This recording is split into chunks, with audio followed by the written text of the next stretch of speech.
Born into a dark and silent world, a child who is deaf and blind seems hopelessly isolated.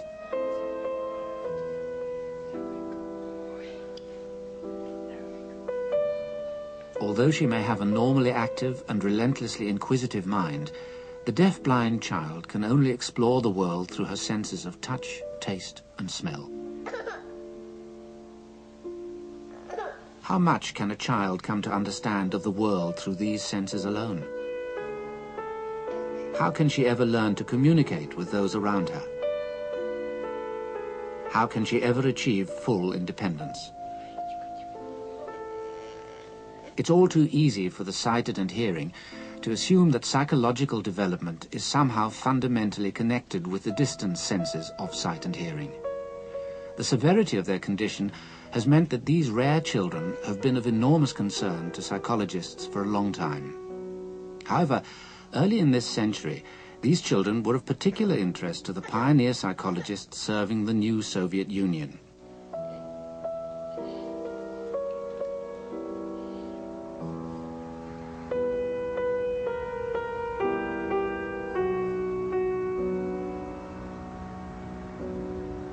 In central Moscow, the Novodevichy Cemetery is the final resting place of some of the most honored and highly esteemed Soviet citizens. And amongst the graves of military heroes, ballet dancers, cosmonauts, composers, are also those of several Soviet psychologists.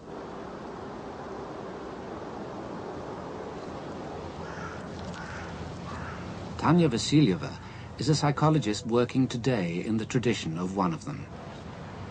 Professor Ivan Sokolyansky's place in the cemetery was guaranteed by his pioneering work with deaf-blind children. Sokolyansky was instrumental in establishing a school for the deaf and blind at Kharkov in the Ukraine as early as 1923.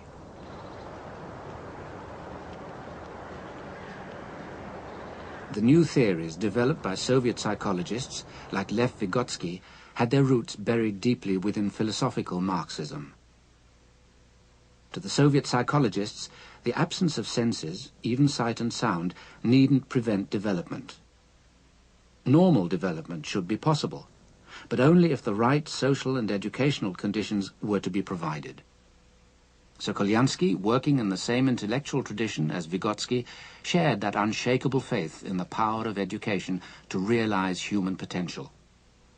The deaf-blind child possesses a normal brain and the potential for normal development. However, while possessing that potential, they can never achieve even the most insignificant degree of mental development relying on their own efforts.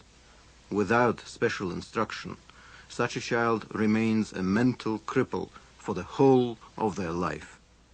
Not everyone had such faith in human potential. In the 1930s, local authorities put a stop to the work, on the grounds that the children were mentally retarded and not worth educating. However, in 1963, a new school was established at Zagorsk, just north of Moscow, by one of Sokolyansky's students, Myasheryakov.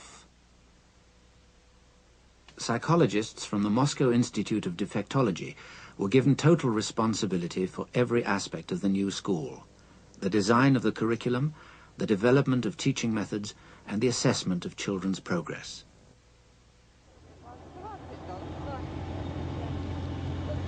Tanya Vasilyeva, currently working at the Institute, is visiting the school for the first time since its latest move. In recognition of its successes and international reputation, the school has moved from its picturesque but dilapidated setting next to the famous monastery to a new, expanded site on the outskirts of Zagorsk.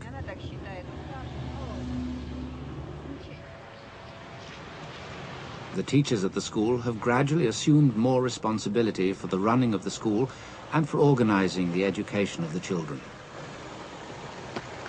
There are nevertheless still strong links between the psychologists from Moscow and the school.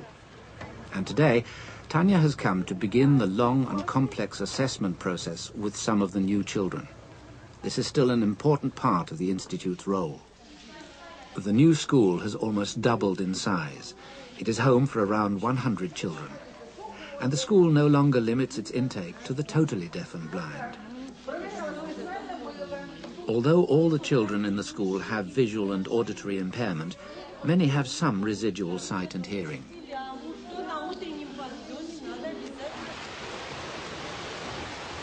Despite the changes in the intake, the setting and the facilities, the optimistic educational philosophy underlying the teaching techniques remains unchanged. Deaf-blindness is not seen as a barrier to development by anyone who works here. One of the youngest and most severely impaired children in the school is 3-year-old Sveta, a new arrival from Siberia. She's still waiting for a full assessment. The cause of her condition is probably maternal rubella during pregnancy, one of the most common causes of childhood deaf-blindness. It's still unclear at this early stage whether she has any sight and hearing at all. What is clear, however, is that in many ways Sveta has made little developmental progress since she was born. One of the most important tasks for the psychologists from the Institute is to help teachers understand these children's unique condition. The otherwise normal physical development of children like Sveta can be deceptive. From first appearances, it's all too easy to assume that Sveta is just a slow 3-year-old. But her condition is far more complex than this.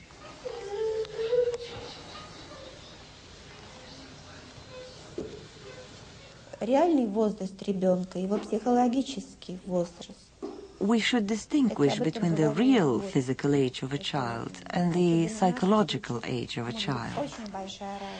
Vygotsky spoke about that. This is a very big difference, especially in this case.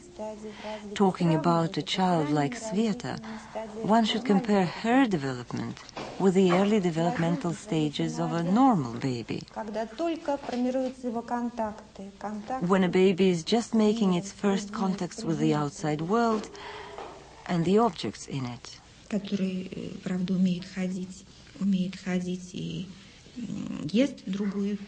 But this baby can walk, and this baby eats solids.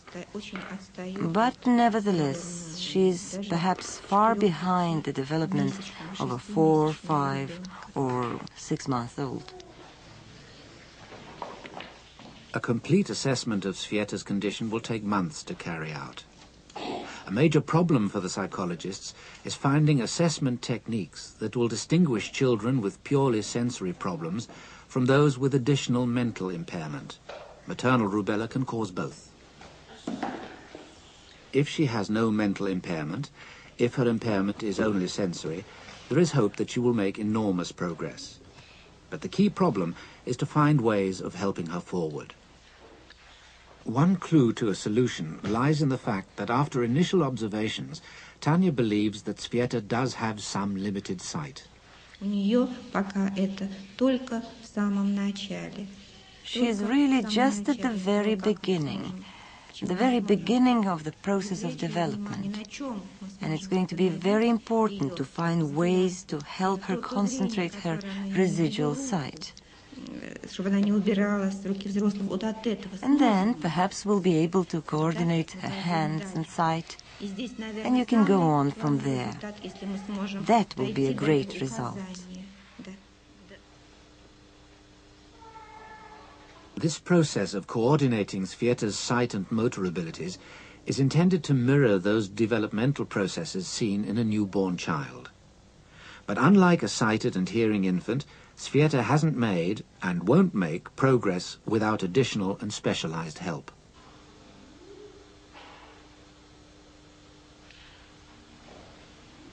So, as well as assessing the children, Tanya Vasilyeva gives advice on new methods of teaching, appropriately tailored to the individual needs of the children. For her, the most important is sensory motivation, sensory stimulation. Stimulation is a very crucial thing for her. She needs things for her hands, for the movements of her body.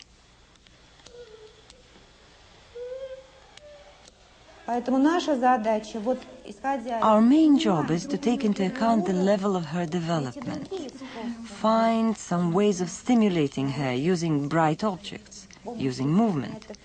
But it's movement directed by an adult. It's movement with the help of practical objects.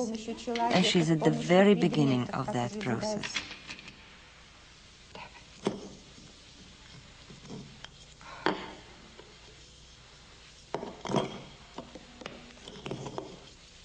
Three days ago, Sveta wouldn't even allow anyone to touch her hands. Now, the toy provides far more than a shared focus of attention.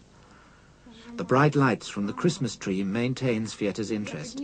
They help her recognize the consequences of her hand movements.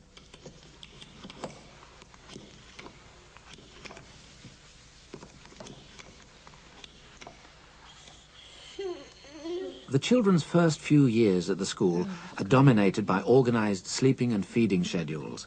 The physical surroundings seem simple, perhaps even Spartan. This could be an inevitable part of institutional life. However, this apparent austerity can also be seen as an attempt to provide predictability and stability, key features for children learning to cope in an otherwise chaotic and confusing world.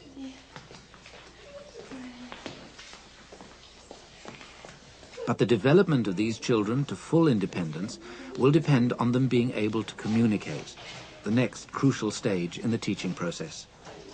Galina Yepifanova is deputy director of the school.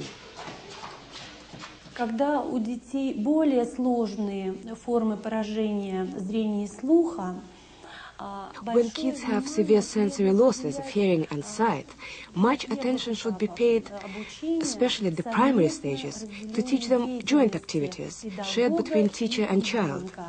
It's the activities of a child and the teacher together. The teacher manipulates the child's hands, and the child learns the use of practical objects. They learn their purpose, their use, their meaning. It's all too easy to see this preoccupation with so-called joint activities as just a necessity, the only way of helping the children cope. But it's also possible to see this very conscious and perpetual focus on joint or social activities as a legacy of Soviet psychological theory, a theory which saw the construction of mind as a fundamentally social process.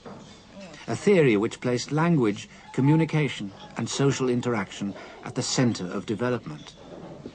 Joint activity forces the children into making contact with the adult world. It forces them into circumstances where they have to negotiate, to communicate their wants, where they need language.